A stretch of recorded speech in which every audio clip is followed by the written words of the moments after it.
is... Okay. Oh, you say hi first. Can you say hi first? Okay.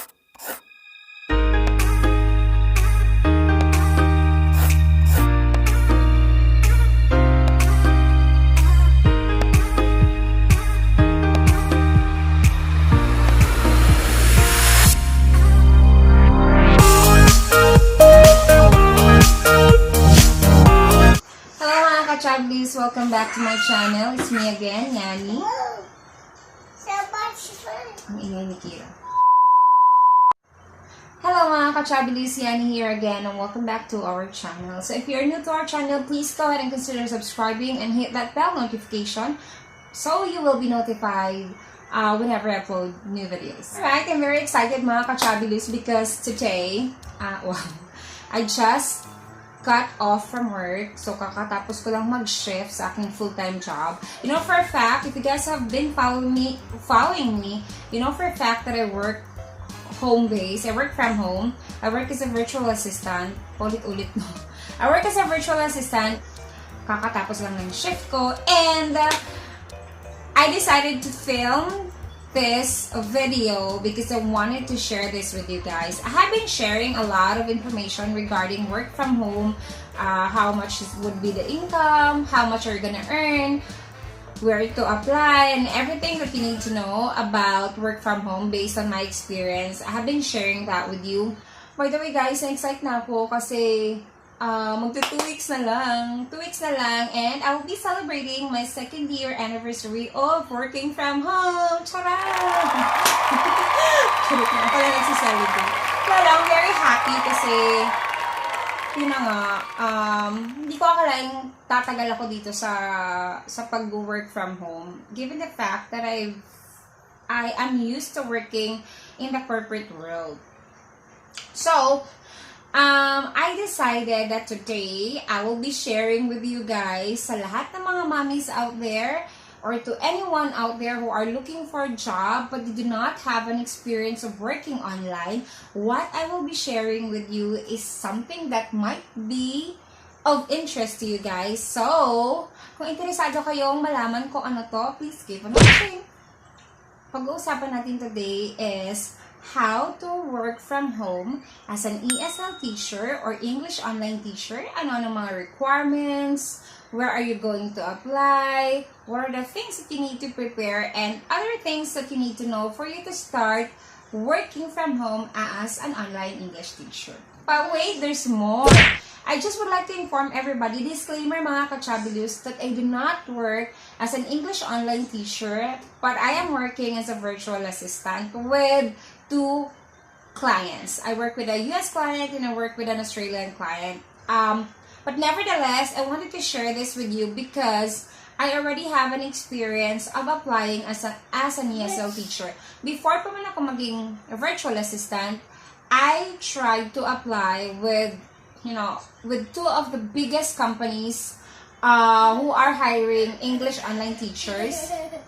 I tried applying to them because wala lang.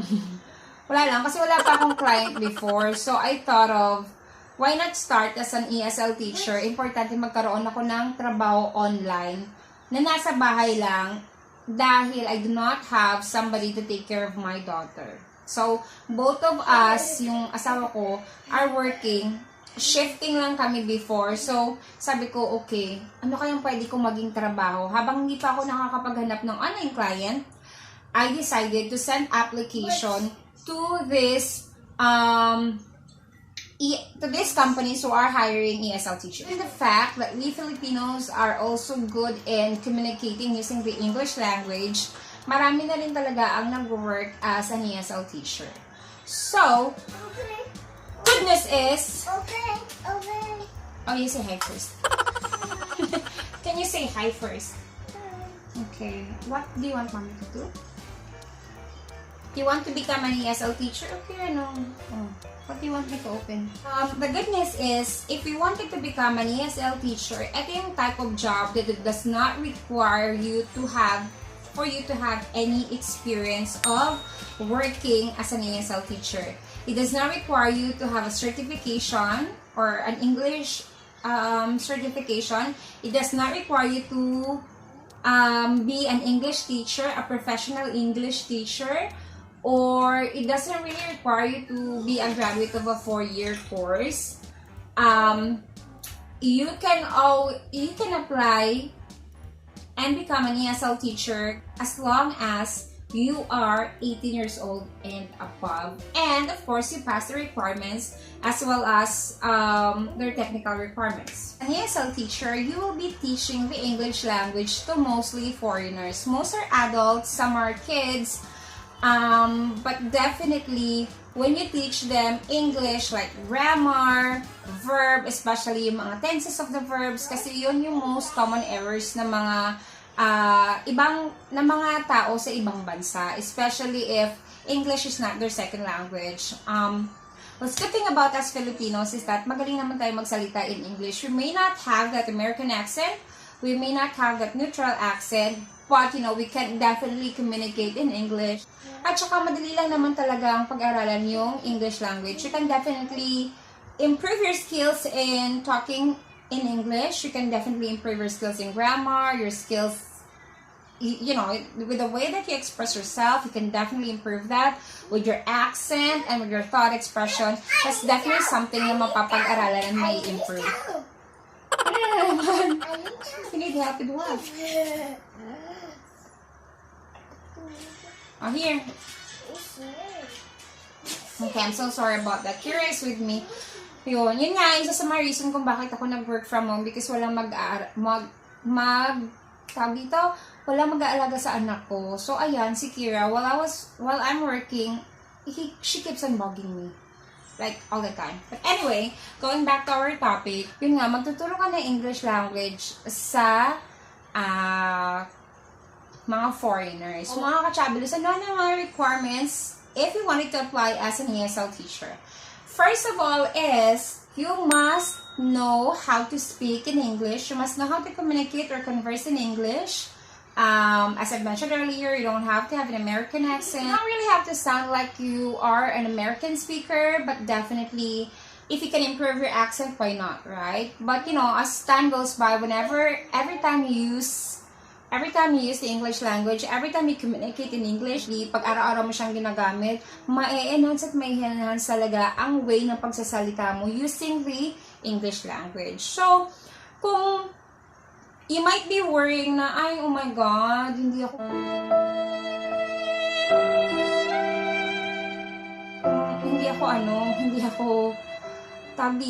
naman ako fluent mag-English. Don't worry guys, because, practice makes perfect naman, diba? So, my tip is, before you can apply to become an ESL teacher, I suggest that you practice communicating in English. I suggest that you practice reading books, mga novels, hindi yung Tagalog novels. Mga English novels, you should read it out loud para ma-practice yung pagsasalita mo in English. And you can definitely, when you read out loud, when you read loudly, you will be able to hear if you are sounding right. Kung tama ba madidistinguish mo, tama ba yung pagkakabigkas ko, tama ba pagkakapronounce ko, tama ba yun, or, you can definitely assess that. So, you have to read it out loud.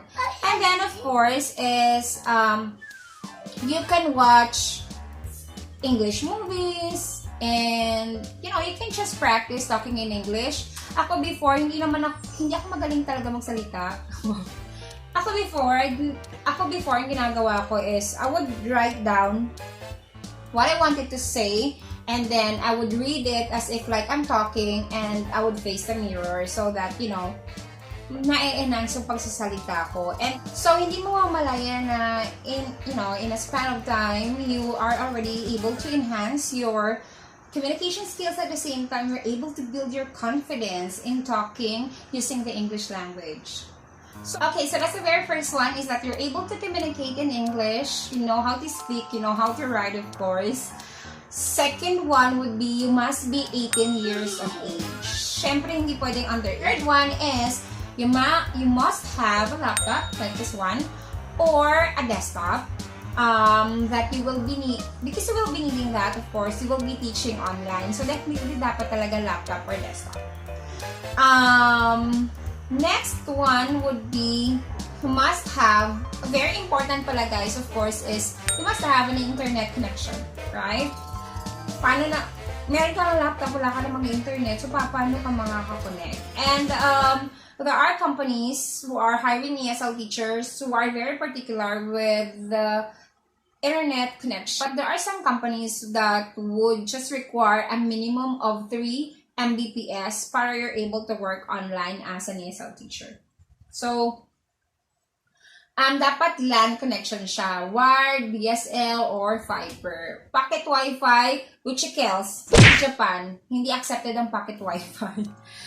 Dapat naka-LAN ka talaga. So, invest, the very first thing that you need to do, of course, is to invest with your technical requirements in internet and your tools like laptop or desktop.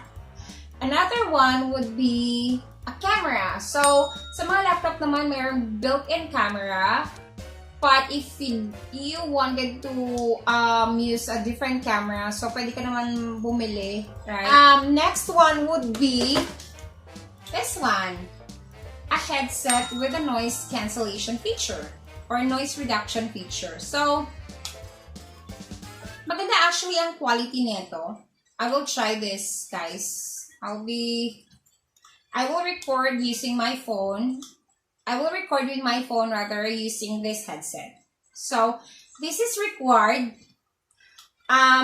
What I'm using is, although I'm not an ESL teacher, but I'm using this for work, I bought this headset. I already created a video where I did an unboxing of this Logitech H151 headset. It has a mic with a noise reduction feature. So, I bought this for 780 pesos last April 2019 and until now, ginagamit ko siya. So, very durable. Meron siyang control panel here. This one. Merong volume control. If you want to minimize or maximize your volume, at the same time, pwede kang mag-mute using this one. Here.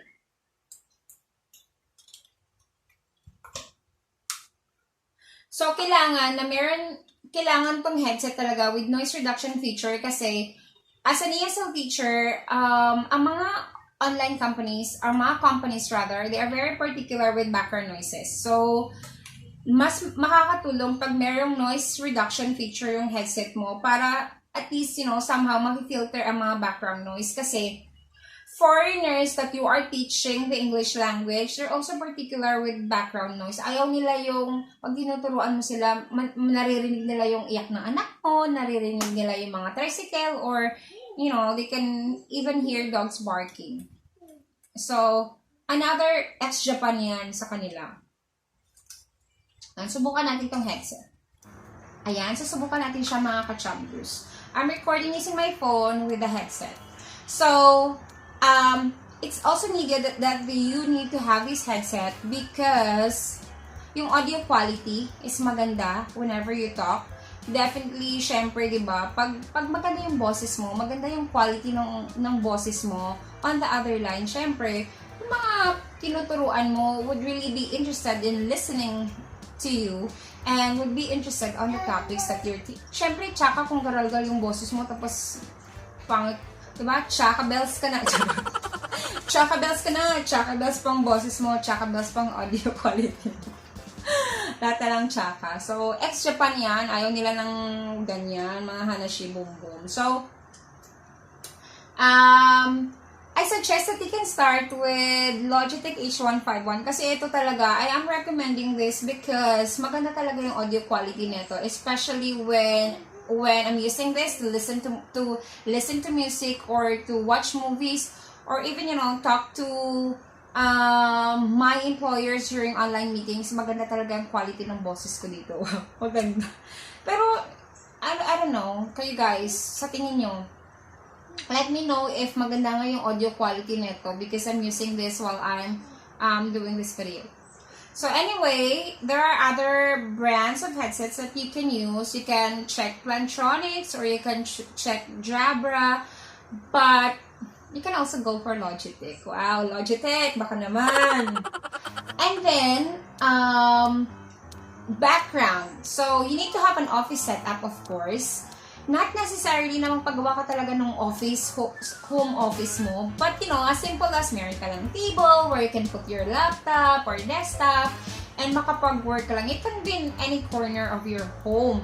Pero, I suggest that if you are an ESL teacher, mag-set up ka sa room nyo. Because, syempre, usually, ang room, hindi siya maingay. Diba? Kasi pahingahan mo yan eh. But, you know, do not do it. Do not teach online if you are in the living room or especially you're in the kitchen kasi maririnig at maingay. Some companies are very particular with the background. Some companies do not want this type of background like what I have, you know, yung colors. Gusto nila plain ang background or white background. So, pag ganito yung background ko, and I wanted to be an ESL, which else, hindi ako tatanggapin. So, ex-Japan to. Ay nga pala guys, may daragdag ko lang at bago ko makalimutan, this is just optional, but some companies would really want you to have a backup internet connection just in case, you know, mawala ang internet. Let's say, ang service provider is Globe and then nagkaroon ng problem si Globe, then definitely may isa ka pang backup internet. Kasi, for example, may mga nakaplot kang classes today and meron kang tuturuan. So, pag wala kang internet, paano ka tuturo, di ba? And, pag hindi ka nag-show up yata for work, some other companies are, you know, are imposing a penalty towards the ESL teacher. So, there. And of course, kung laging brown out sa area nyo, it's really advisable that you also have a backup power supply. Pwedeng generator. Hindi ko alam kung ano mga backup ginagamit nila. Pero ako, wala akong backup and wala rin akong backup internet. Well, I actually have a pocket Wi-Fi. How much is the salary? I cannot tell you guys kasi, wait lang, nainggit ako dito sa biscuits ni Kira. Sarap nito.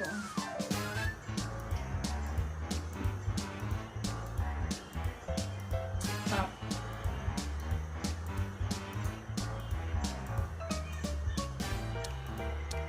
Okay, I cannot tell you kasi hindi pa ako nakapag-work kasi ng ESL. But, usually, mayroong mag-o-offer ng 50 pesos to, this is just an average. Some would offer you 50 pesos per hour or 50 pesos per class. Some would offer you 100 pesos per hour. Or some big companies naman would offer you like 150 to 250 pesos per hour or per class. So, it depends on the company and of course, it depends on your experience. Alam niyo ba, mga ka-Chabiloos, may singit ko lang. Sobrang desperate na talaga ako before kasi I resigned from my job as a trainer January of 2018. And then, 2 weeks akong nagpahinga bago ako makakita ng employer. So, sabi ko, ano kaya magiging trabaho ko online? Basta sabi ko talaga, mag-home-base na lang ako without even me knowing kung anong pwede ko maging trabaho home-base. Basta resign lang ako and then naghanap ng mga clients, ganyan. Pero it's a good thing na I was referred by my friend direct to her employer kaya na-hire ako sa home-base. So, sabi ko talaga, so nakita ko sa Job Street, ganyan, sa Facebook, may mga nagpo-post about working from home-based jobs and as an ESL teacher na. So, scan naman ako. Tapos, yun, nag-apply naman ako. So, i-share ko kung saan talaga ako nag-apply. I tried applying to Akinsoc and 51 Talk, or, you know, I think it's, some people would call it or would say it 51 Talk. So, I applied there and, ang mga steps lang ng application process nila would be first, of course, when you send them your application or your resume, or you communicate with them via JobStreet or via Facebook Messenger na interested ka sa job nila, the very first thing is they will be calling you. They will be doing phone interview. that's the easiest one because during the phone interview, they will just be asking some information about yourself. Like, tell me something about yourself. Ganun lang. Of course, you just have to answer them and you have to talk in English definitely. In the interview, you will just be, asking about yourself, your work experience, if you have any experience working online as an ESL teacher, or if you have before, if you have a teaching experience, mga ganong na sila. So, they will be just assessing how you communicate with them, how you're able to express yourself. They will be assessing your accent, and of course, they will be assessing your grammar. So, ganun lang. And then, of course, if you pass the initial interview, they will be setting you up for a technical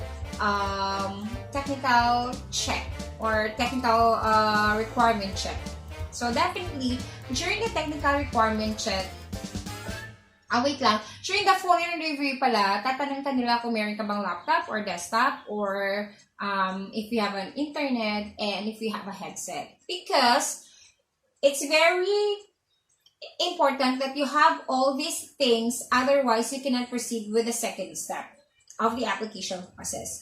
During the second step kasi of the application process, which is the technical check, they will be assessing your internet speed. So, meron kang site where you can, check your internet speed and you have to send it to them. Or, I think during the technical requirements, some even would have a call set up like, Skype call, and then you will be sharing your screen where you're showing them your internet speed. Ganon. Para ma-assess nila kung mabilis yung internet mo or hindi. Kasi pag hindi mabilis yan, shigpay ka na naman, besh. Ganon. So, dapat prepared ka din. And they will also be checking kung meron ka nga talagang headset. And they will be checking your background, and they will be seeing kung meron silang naririnig na mga background noise. Once you pass the technical requirement, I think you will be proceeding with the next step, of course, which is a demo class. Some companies would require you to attend a training before you can have your demo class, where you would see how they're doing it or what's the process of, facilitating a class. So, in my case naman, sabi ko ay okay, push. Kasi, di ba, I was a trainer. It's very important that you know how to communicate in English, and you have to be confident, and you have to be patient kasi when you become an ESL teacher, you will be teaching kids. So, syempre, mahirap turuan ng mga kids. I don't know, basta mahirap turuan yung mga bagets kesa sa mga masyonda. Tell this to my friends who wanted to work from home and they also wanted to become a virtual assistant like me. But, it's very hard to land for an employer or to find an employer online, especially if wala ka namang masyadong connections or kakilala na nag-work from home who have employers who are hiring for other virtual assistants. So, talagang medyo pahirapan ang paghahanap ng client. Medyo blessed lang ako na I have 2 employers, kaya hindi ko binibitawan yung part-time and full-time job ko just in case mawalan ako ng work, at least meron akong backup. So anyway, becoming an ESL teacher is really a very good start because I would say that pay-wise, basta masipag ka lang siguro mag-book ng classes kasi it's a booking system magbubook ka ng classes, kukuha ka ng schedule like ganitong araw, from what time ka magtuturo. Meron kasi, ang alam ko, meron mga part-times, meron namang full-time. Or some companies are very particular with children. If you are like me, who has a 2-year-old baby, definitely ex-Japan yun sa kanila. So, as long as meron ka sigurong yaya, they will accept you. As long as hindi nila naririnig yung anak mo umiyak. Pero, pag for example, wala kang yaya at all, tapos may anak kang inaalagaan, becoming an ESL is not an option for you. Otherwise, makikita nila yung anak mo on the background, makikita nila umiiyak yung anak mo, and for example, you need to attend to your baby, or you need to attend to your kid, you have to feed your baby, you have to, give her milk or something. Syempre, hindi mo yun magagawa pag if you are teaching online. Unlike if you are a virtual assistant, pag wala, pwede mo maisingit yung pag-alaga sa anak mo. So guys, if you go to onlinejobs.ph, you will be finding a lot of companies there who are looking for an ESL teacher, aside from, 5-on-Talk and Talk. And I think there are also Japanese or Korean companies who are also looking for online English teachers. You just have to also search on Facebook. Hanap-hanap din pag may time. You have to maximize your resources, ika nga.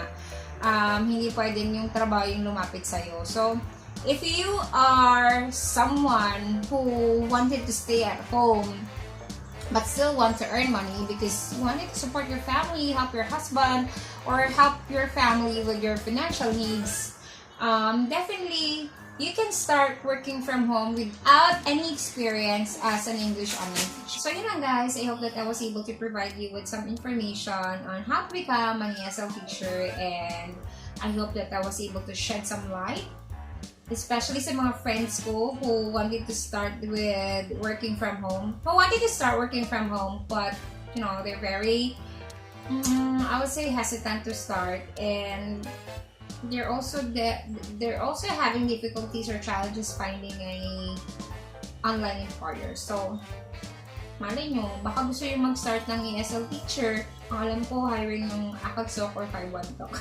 Nag-promote. Hindi kong hanashi boom boom dite. Sana naman natuwa kayo sa aking video. And if you did, please give this video a thumbs up and share this to your friends. Thank you so much for watching, and I hope to see you on my next video.